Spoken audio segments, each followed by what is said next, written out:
Слава Украине! Сегодня 6 сентября, День независимости Чеченской Республики Ичкерия, с которым я и поздравляю весь чеченский народ и, в частности, всех чеченцев, которые меня смотрят. Я знаю, что чеченцы есть среди зрителей, среди подписчиков моего канала. От всей души поздравляю. Это уже 31-я годовщина данного торжественного события. В свое время я был организатором акций в честь Дня независимости Чеченской Республики Ичкерия еще там в 2001 году, в 2002, в 2003, 20, порядка 20 лет назад в Москве, когда шла Вторая Чеченская война. Это была тогда главная, так сказать, центральная тема, центральный нерв, так сказать, всей антиимперской политики, всего сопротивления неототалитарному путинскому режиму, и я как бы занимался именно этим, организовывал эти акции. Это было как бы важнейшее событие, так сказать, праздник сопротивления и чеченского, и антиимперского сопротивления внутри России. Тогда была мизерная группка, так сказать, буквально мизерная, буквально там по пальцам пересчитать. Но все-таки была группа, которая представляла вот такое вот радикальное антиимперское сопротивление внутри самой России, в Москве в частности. Там какие-то отдельные люди были в Питере, тоже проводили акции в поддержку Ичкерии. Вот. Сейчас эта тема снова актуальна, потому что война, агрессия, так сказать, Российской Федерации, так называемой, Российской империи на самом деле, против Украины поставила в порядок дня прекращение существования этой империи, ее поражение в войне с Украиной и распад. И поэтому я надеюсь, что мы доживем до распада Московии, вот этой вот гнусной колониальной империи, последней империи, оставшейся на земле. Как бы. И, собственно говоря, Ичкерия и шире вообще Кавказ является главным, так сказать, регионом, который, который готов к независимости. Это как бы Кавказ, это первый кандидат, так сказать, на независимость. Ичкерия, естественно, в первую очередь. Потому что чеченский народ и народы Кавказа прошли страшную школу, прошли вот эту две чудовищных войны в 90-е годы при Ельцине и уже в нулевые при Путине. Не только чеченский народ, кстати говоря, но и остальной Кавказ. Я помню, что война охватила, в общем-то, в результате агрессии Путина против Ичкерии в 99 году. Война разгорелась так, что охватила весь Кавказ. Пылал весь Кавказ, на самом деле. Я помню, я публиковал тогда у себя сводки на своем сайте в интернете. В Дагестане, например, где-то там во второй половине нулевых, там году в 11-м, в 12-м еще шла война, там стреляли больше, чем в Ичкерии. Там гораздо больше было, так сказать, операций против оккупантов. Там горела земля у них под ногами. И в Ичкерии, и в Дагестане, и в Ингушетии, и везде, по всему Северному Кавказу. Вот, так что Кавказ это как бы, так сказать, тот регион, которому действительно независимость, так сказать, необходима, и который может стать независимым и, так сказать, вытянуть вот это все, как бы, эту миссию, принять ее и нести ее с честью. Действительно стать независимым государством или конфедерацией различных народов. В то время как остальные регионы империи, к сожалению, я не уверен, что к этому готовы, потому что такую страшную школу они не прошли. Там, естественно, тоже все подавлялось, все закатано под асфальт, активистов сажали, и многие сидят и сейчас. Но все равно основная масса, конечно, не очень-то готова. Вот, разумеется, я уже сказал, что сейчас это встало опять в порядок дня, вот эта тема кавказская, чеченская. Вот, разумеется, в связи с тем, что происходит последние полгода с лишним, открытая агрессия Московии против Украины, варварские бомбежки, разнесены города юга и востока, 20% территории оккупированы, то есть творятся чудовищные вещи. Вот. Разумеется, в связи с этим украинскому правительству необходимо было бы, совершенно необходимо срочно признать независимость Чеченской Республики Ичкерия.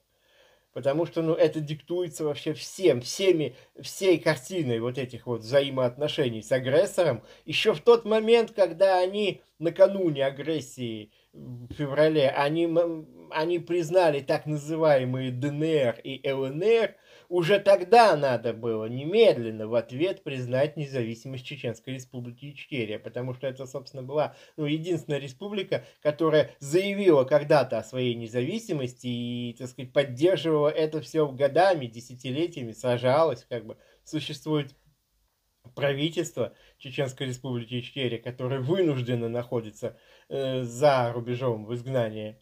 Вот. То есть это легитимное государство, которое надо было немедленно признать. Тем не менее, вот эта вот так называемая зеленая команда, значит, на Банковой, почему-то этого не сделала до сих пор. Летом уже в Верховную Раду был внесен законопроект о признании независимости Чеченской Республики Ичкерия. Вот, был как бы подъем, такие бурные обсуждения, много радостных комментариев и таких радостных ожиданий в связи с этим. Но однако же вот до сих пор, уже месяцы прошли, до сих пор ничего не слышно об этом. И есть как бы обоснованные сомнения, что вот это вот Верховная Рада, в которой зеленые тоже имеют большинство, вот, что и ими она формировалась, Зеленским она формировалась, еще, так сказать, перед избранием кандидаты набирались из его, так сказать, компании, там, Квартал 95, КВН, и вот из этих структур, так сказать, брались эти люди, будущие депутаты Верховной Рады. Вот. И есть большие сомнения, что эта Верховная Рада вообще признает, что она способна на такие вещи.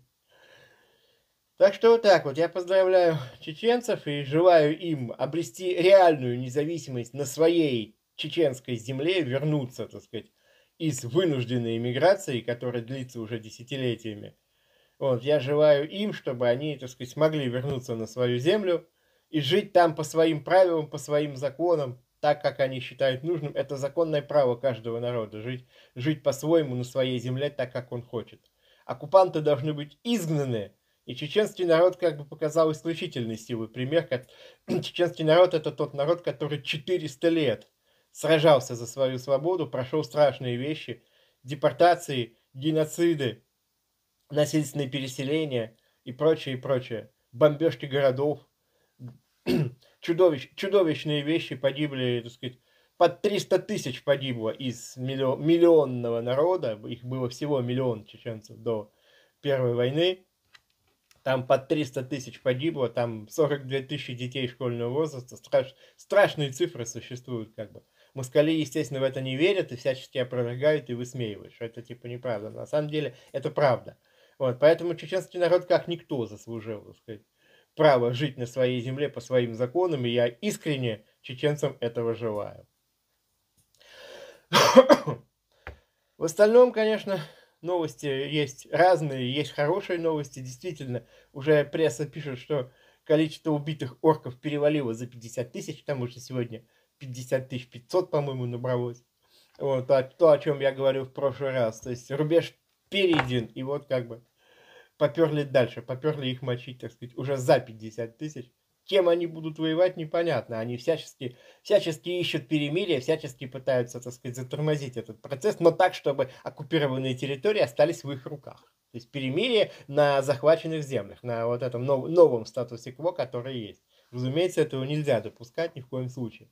Оставлять в их руках хоть что-то. Они там начали учебный год вот с 1 сентября, и теперь там зомбируют детей в Мелитополе, в Мариуполе. Я смотрел как бы тут вчера кадры, как они, значит, втирают этим малолетним детям, там по 7 лет и по 8, про замечательный русский язык, какая замечательная Россия, какая она великая, большая, сколько в ней всего есть, да.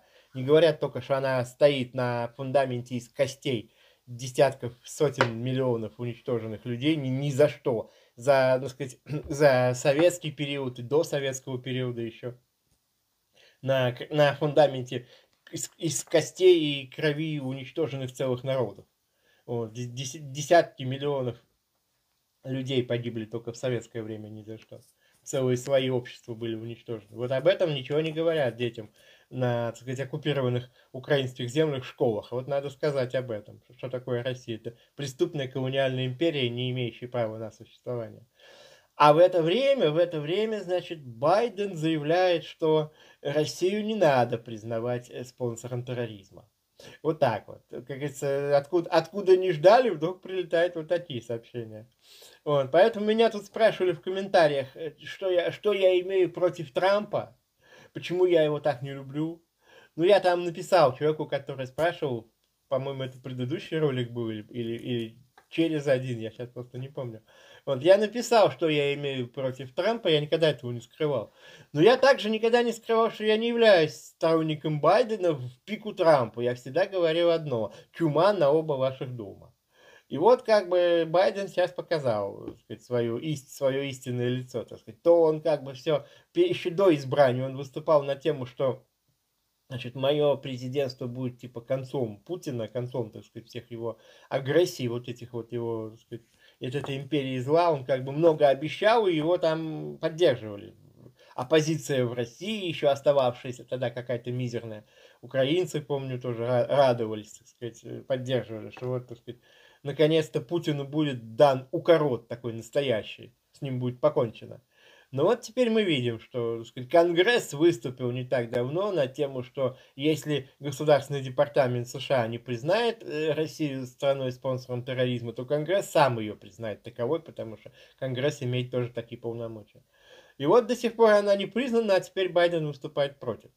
Собственно говоря, там может быть масса толкований, я нисколько не сомневаюсь, что сейчас начнутся как бы в интернете дискуссии на эту тему, и всякие там конспирологические версии будут высказываться различными теоретиками, почему он это заявил, почему он не хочет признавать Россию спонсором терроризма и так далее. Ее на самом деле даже не спонсором, а просто страной-террористом надо было бы признать, потому что они не только спонсируют какой-то другой терроризм, не российский, вот, а они непосредственно своих агентов засылают, так сказать, в страны Запада и Востока.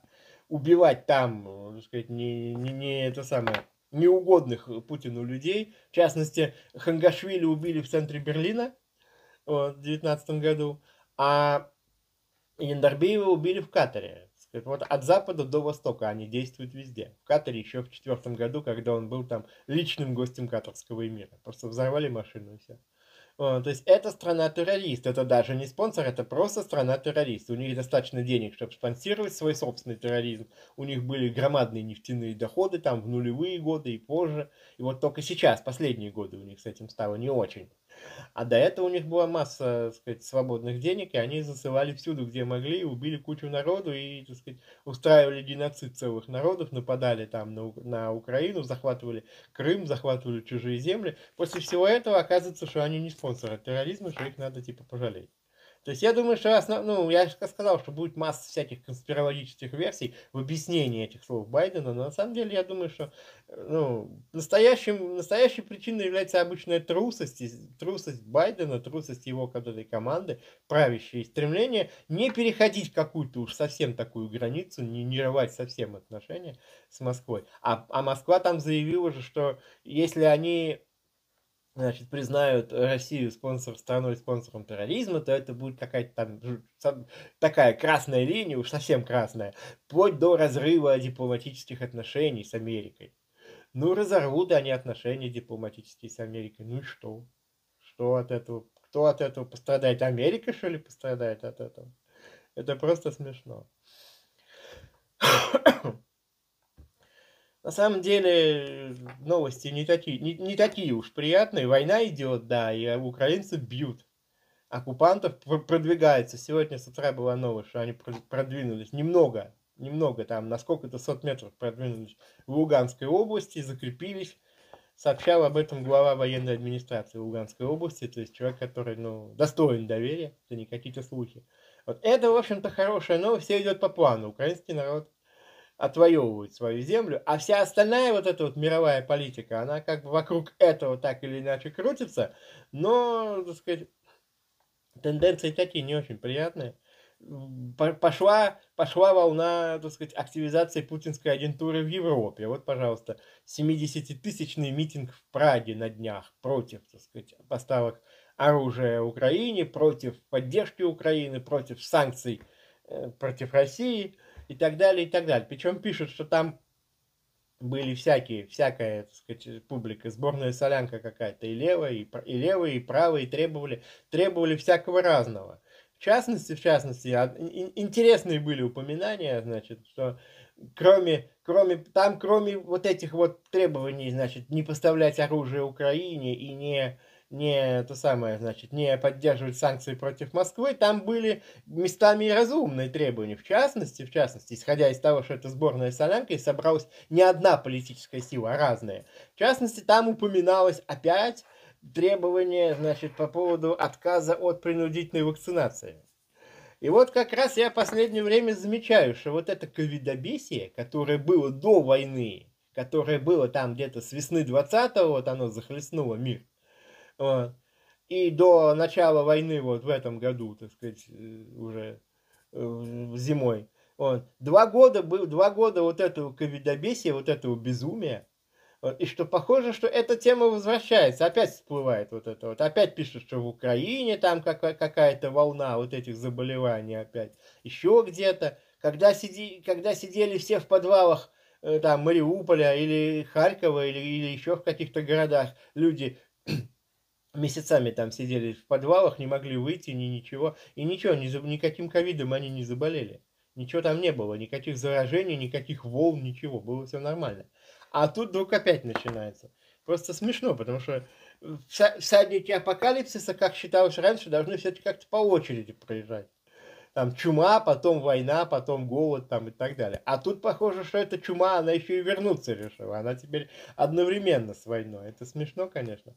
И вот упоминается вот что этот митинг в Праге, вот там тоже были. Я уж свою позицию высказывал неоднократно, я буду ее высказывать. Несмотря на то, что часто так получалось, что противниками ковидобесия и принудительной вакцинации оказывались люди, которые одновременно были агентами Москвы и противниками, значит, противниками Украины. Вот сейчас они противники поставок оружия Украине. Тем не менее, все равно, я считаю, принудительную вакцинацию совершенно недопустимо. Это хамское нарушение прав человека. Так же, как и все вот эти меры, там как раз, когда писали аналитики по поводу вот этого митинга в Праге, так писали, что это вот постковидное правительство. Вот оно расхлебывает теперь последствия вот кроме всего прочего, там сейчас типа санкции влияют негативно, значит, санкции против Москвы. А до этого очень негативно влияли вот эти вот действия в связи с пандемией, там, эти локдауны, вот это вот все. Вот, я могу сказать по опыту 2 лет вот этой так называемой пандемии, больше полугода войны уже длится. Я могу сказать одно, что совершенно очевидно, во-первых, это сам собой напрашивающийся вывод, что по сравнению с войной и с убийством тысяч людей ракетами и бомбами, все вот эти вот ужасы так называемой пандемии, это ничто вообще, это высосанные из пальца просто ужасы, раздутые в тысячекратном масштабе, потому что какая-то инфекция действительно есть, но она раздута была до чудовищных масштабов, совершенно искусственно, на ней очень хорошо зарабатывали там многие. И компании медицинские, и прочее, и прочее. А государствам, которые это вводили, очень понравилось, что можно ограничить права человека вот так резко. Бац, и все. И тут вдруг комендантский час без всякой войны, без ничего. И тут слежка за людьми, и тут все, как бы пандемия, типа, их заставляет. Вот. Кроме этого, я могу сказать, что вот эти все локдауны, то, что вводила там и Чехия, и другие страны, и, так сказать, в общем-то, многие писали о том, что экономика Европы рушится от этого, и украинская экономика тоже. Она рушится от этого, она очень сильно страдает. Бизнес, особенно там мелкий и средний, разоряется, вылетает в трубу, потому что нельзя работать, потому что все закрыто принудительно правительством. Вот я могу сказать сразу, четко и определенно, что это преступная деятельность, что меры правительств по закрытию предприятий, по вот введению локдаунов, по запрету работать, по запрету работать людям без вакцинации, то есть принудительная. Запрет работать без вакцинации – это принудительная вакцинация. Это так же, как и не пускать в транспорт без справки о вакцинации или еще куда-то, или не позволять куда-то ехать на, так сказать, там, междугородным транспортом. Это все принудительное. То есть не в том смысле, что санитары вламываются к вам в квартиру, типа заламывают вам руки и вкалывают что-то, А в том смысле, что если без бумажки о вакцинации вас никуда не пускают, не дают работать, заработать на кусок хлеба, вообще нельзя жить без бумажки о вакцинации, это вас заставляют, значит, вас измором берут и заставляют идти колоться, потому что без этого вас никуда не пустят, вы не можете куска хлеба купить. Даже в магазин не пустят купить этот кусок хлеба, не говоря денег на него заработать. И вот это все закрытие предприятий, магазинов, торговли, вот эти все локдауны, это преступление, собственно говоря. Это абсолютнейшее преступление. Будь это Чехия, Украина, кто угодно. Этого категорически не следовало делать.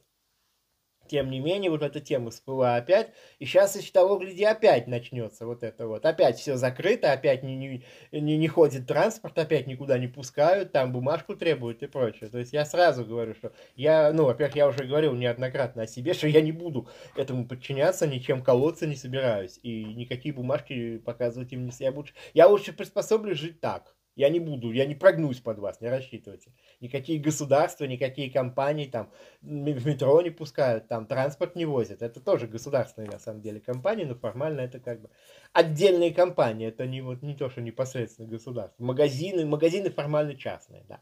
Но они по приказанию государства, они запрещают заходить, если у тебя нет бумажки о том, что ты укололся. Я лишь не буду в них заходить, да провалитесь вы.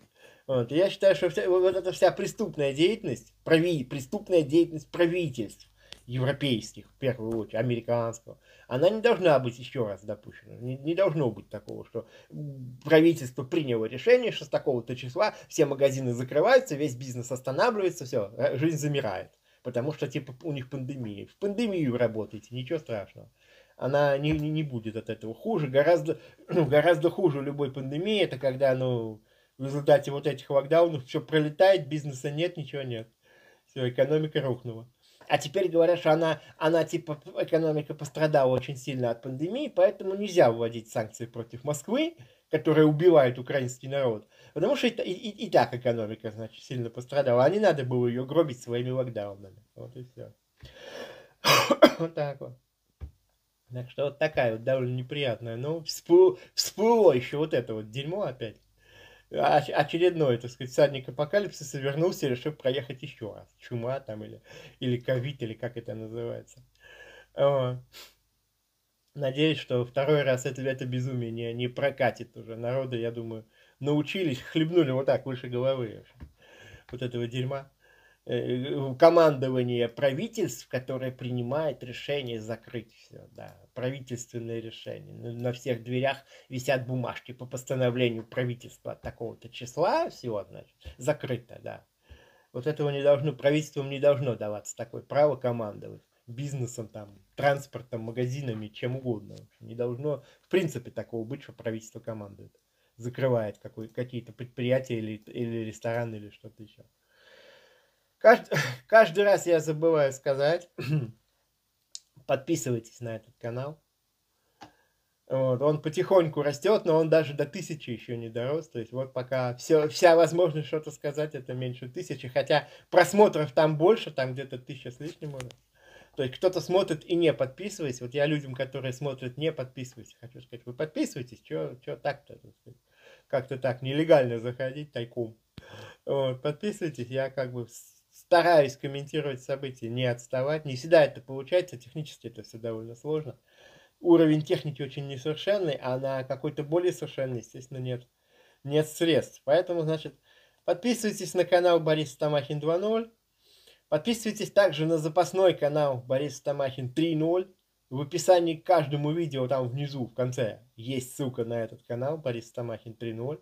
Я специально его создал заранее, потому что нынешний канал 2.0 его тоже снесут через некоторое время. На нем уже, информирую, кому интересно, на нем уже одно видео поставлено, значит, ограничение 18+.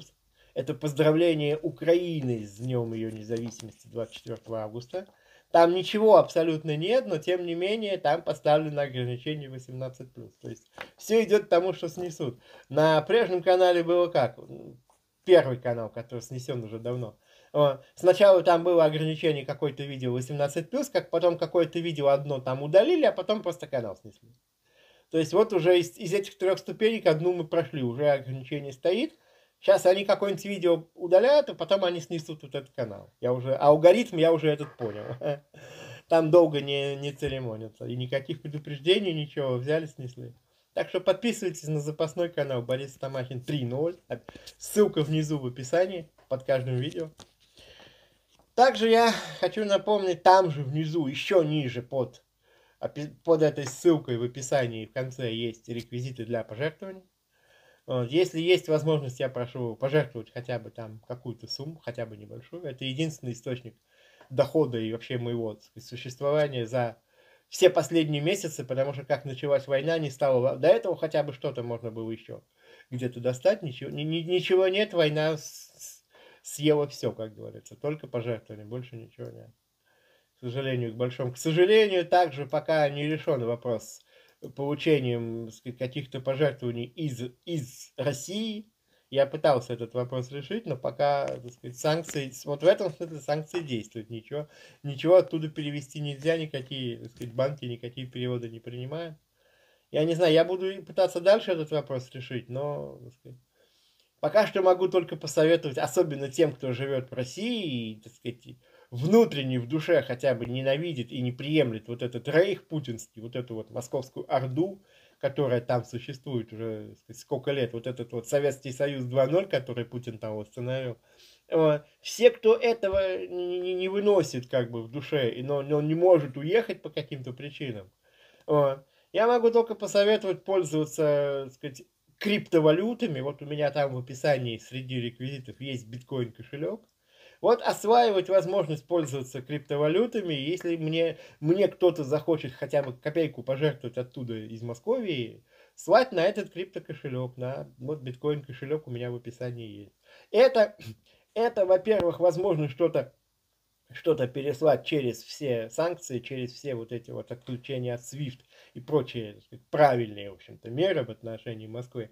А во-вторых, это еще и безопаснее, потому что переводы криптовалют ФСБ, для ФСБ это наиболее трудно отслеживаемые переводы. В данной ситуации им гораздо труднее будет отследить, что, сколько и куда и кому вы послали. Так что это не только в моих интересах, в смысле получения пожертвований, но и в ваших интересах, чтобы вас там не отслеживали и не пасли.